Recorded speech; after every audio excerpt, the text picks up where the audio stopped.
Hello, എല്ലാവർക്കും എൻ്റെ സ്നേഹവന്ദനം. സ്പിരിച്വൽ മോസസിലേക്ക് ഒരിക്കൽ കൂടെ സ്വാഗതം. ഇന്നത്തെ ടൈറ്റിൽ നിങ്ങൾ ശ്രദ്ധിച്ചു കാണും ഇല്ലേ? How much is too much. ഒരു വിചിത്രമായ ഒരു ടൈറ്റിൽ അല്ലേ? എത്രയായാലാണ് അധികമായി തീരുന്നത്? നമ്മൾ കഴിഞ്ഞ എപ്പിസോഡിൽ കണ്ടത് ഈ സെൽഫ് കൺട്രോളിനെ കുറിച്ചും ഡിസിപ്ലിനെ കുറിച്ചുമാണ്. നമ്മുടെ ഓട്ടം ജയിക്കാൻ വേണ്ടി എങ്ങനെ ഓടണം എന്നുള്ളത്, ആത്മനിയന്ത്രണം, അച്ചടക്കം, ഇതൊക്കെ നമ്മളുടെ ജീവിതത്തിൽ പാലിച്ചാൽ നമ്മളുടെ ഓട്ടത്തിൽ നമ്മൾക്ക് ജയിക്കാൻ സാധിക്കും അല്ലേ? അങ്ങനെ നമ്മൾ കണ്ടു. അപ്പോൾ ഇന്നത്തെ നമ്മളുടെ ചിന്ത എന്ന് പറയുന്നത് അതിൻ്റെ ഒരു കണ്ടിന്യൂവേഷനായിട്ടാണ് ഇന്ന് നമ്മൾ ഒരു പാർട്ട് ബി എന്ന് വേണം നമുക്ക് പറയാം. How much is too much എന്ന് പറയുമ്പോൾ എത്ര ആയാലാണ് അധികമായി പോകുന്നത് എന്നുള്ളൊരു ചോദ്യം വരുമ്പോൾ നമ്മൾ ഇന്ന് ശ്രദ്ധിക്കുന്നത് നമ്മൾ ചെയ്യുന്ന ഓരോ കോംപ്രമൈസിനെ കുറിച്ചാണ്. അല്ലെങ്കിൽ നമ്മൾ പല കാര്യത്തിലും ജീവിതത്തിൽ ചില വിട്ടുവീഴ്ചകൾ ചെയ്യാറുണ്ടല്ലോ, ഇച്ചിരി ആയിട്ട്. അതിനെക്കുറിച്ചാണ് നമ്മളിന്ന് ചിന്തിക്കാൻ പോകുന്നത്. അപ്പോൾ പലപ്പോഴും ഞങ്ങളോട് പലരും വന്ന് ചോദിച്ചിട്ടുണ്ട്, പാസ്റ്ററെ, ആൻറ്റി, എത്ര വരെ എനിക്ക് പോകാം, എന്താണ് ഒരു ലിമിറ്റ്, അല്ലെങ്കിൽ എവിടം വരെ ആയാലാണ് അത് പാപമായി തീരുന്നത്, അങ്ങനത്തെ പല ചോദ്യങ്ങൾ.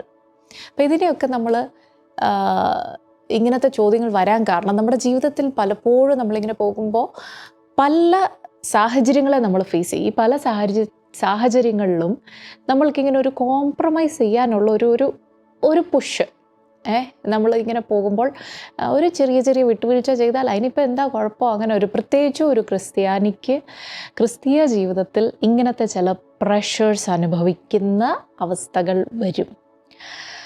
അപ്പോൾ അങ്ങനെ വരുമ്പോൾ നമ്മുടെ മനസ്സ് നമ്മളോട് ചോദിക്കുന്ന ചോദ്യം, ഒരു ഇച്ചിരി വിട്ടുവീഴ്ച ചെയ്തതിന് എന്താ കുഴപ്പം? മനസ്സ് തന്നെ നമ്മളോട് പറയും. അപ്പോൾ നമ്മൾ തന്നെ ഇങ്ങനെ ചിന്തിക്കാൻ തുടങ്ങും. അപ്പോൾ ഈ ഒരു സാഹചര്യം ക്ലിയറായിട്ട് മനസ്സിലാകണം എന്നുണ്ടെങ്കിൽ ഞാൻ ഒരു ഉദാഹരണം നിങ്ങളുടെ മുൻപിൽ വെക്കാൻ ആഗ്രഹിക്കുകയാണ്. രണ്ട് കൂട്ടുകാർ. ഈ രണ്ട് കൂട്ടുകാർ ഇവർ ഒരേ ദിവസം കോളേജിൽ നിന്ന് ഗ്രാജുവേറ്റ് ചെയ്ത് ഇവർ ഒന്നിച്ച് ഭയങ്കര കൂട്ടായിരുന്നു. രണ്ടുപേർക്കും അത്ഭുതം എന്ന് തോന്നുമാറാകെ ഒരേ കമ്പനിയിൽ ഒരേ ദിവസം ജോയിനിങ് ലെറ്ററും കിട്ടി. അങ്ങനെ രണ്ടുപേരും ഒരേ കമ്പനി ജോയിൻ ചെയ്ത് ഇങ്ങനെ സന്തോഷത്തോടെ ജോലി ചെയ്ത് തുടങ്ങി. അപ്പോൾ ആ കമ്പനിയിൽ ഒരു കാഫറ്റേറിയ ഉണ്ട്. ആ കാഫറ്റേറിയയിൽ ആ കമ്പനി ജോലി ചെയ്യുന്ന എല്ലാ ജോലിക്കാർക്കും ഫ്രീ ആയിട്ട് ഭക്ഷണം കഴിക്കാം.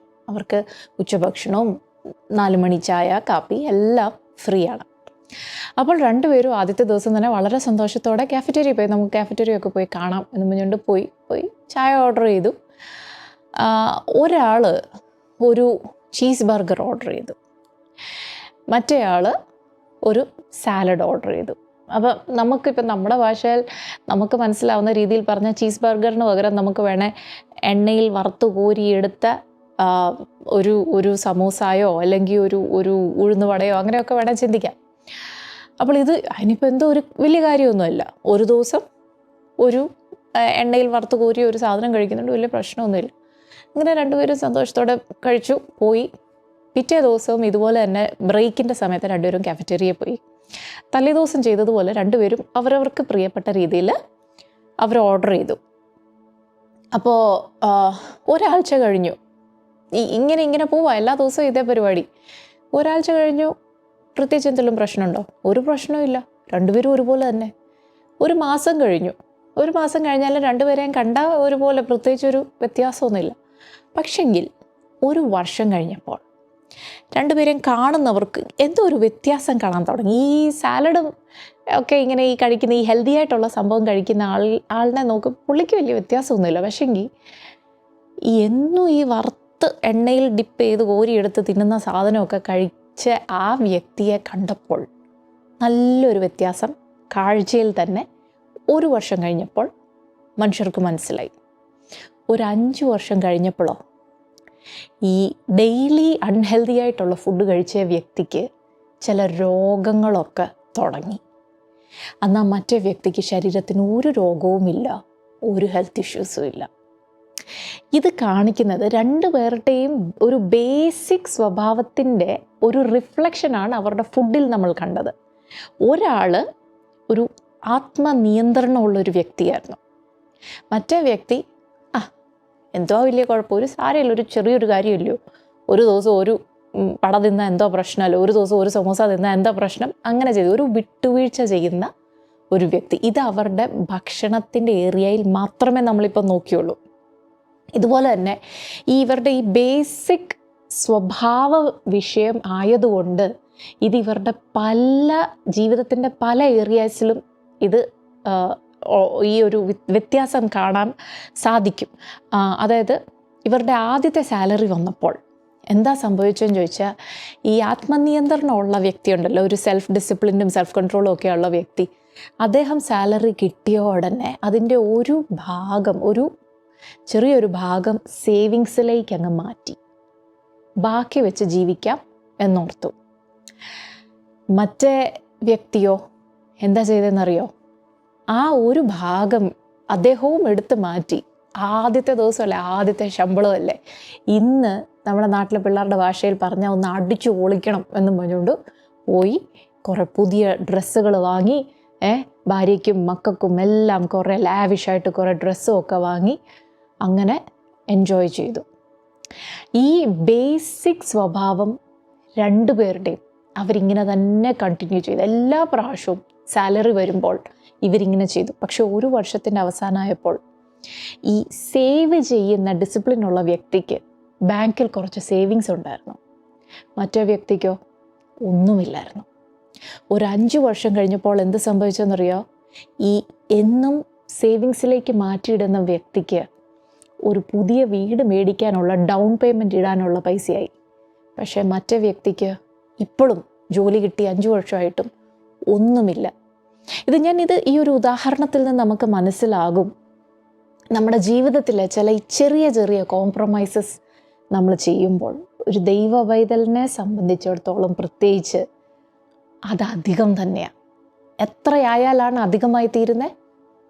വളരെ അധികമാണ്. ഒരു ചെറിയ കോംപ്രമൈസ് ആണെങ്കിലും. അപ്പം നമ്മുടെ ബൈബിളിൽ നിന്ന് 2 വ്യക്തികളെ നമ്മൾക്കൊന്ന് നോക്കാം. ഈ 2 ബൈബിളിൽ പറയുന്ന 2 വ്യക്തികളെ നമ്മൾ ഇന്ന് ചിന്തിക്കാൻ പോകുന്ന 2 വ്യക്തികളെ ദൈവം വിളിച്ചവരായിരുന്നു.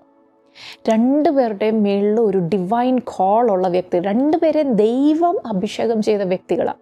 ദൈവം ഒരു പ്രത്യേക ഉദ്ദേശം കൊണ്ട് വിളിച്ച 2 വ്യക്തികളാണ്. പക്ഷെങ്കിൽ അതിൽ ഒരാൾക്ക് ചെറിയ വിട്ടുവീഴ്ചകൾ, ചെറിയ ചെറിയ കോംപ്രമൈസ് അവിടെ ഇവിടെയും ചെയ്യുന്ന ഒരു സ്വഭാവം ഉണ്ടായിരുന്നു.